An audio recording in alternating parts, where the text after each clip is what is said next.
kuom jotelo medo kwayo Gavana Johnson Sakaja mondo neni okaw thuolo maende nomiye tok twak mar chopo dwaro mag telo makare e kaunti ma Nairobi.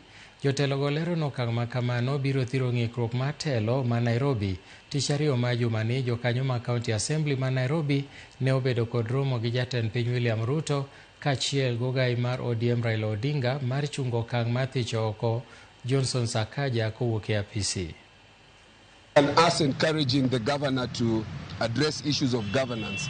Governance issues broadly speak to questions of leadership. There were leadership issues that were raised, maybe dysfunctional or otherwise. There were issues of administrative questions that would include issues to do with whether there is graft or no graft. There are issues she has brought about pending bills and contractors. Those are issues that then need to be addressed. Concerns have been raised, we do not dispute, but everyone has a second chance. This is a very good opportunity for him to be able to bring his people together. Dialogue is always a leadership role.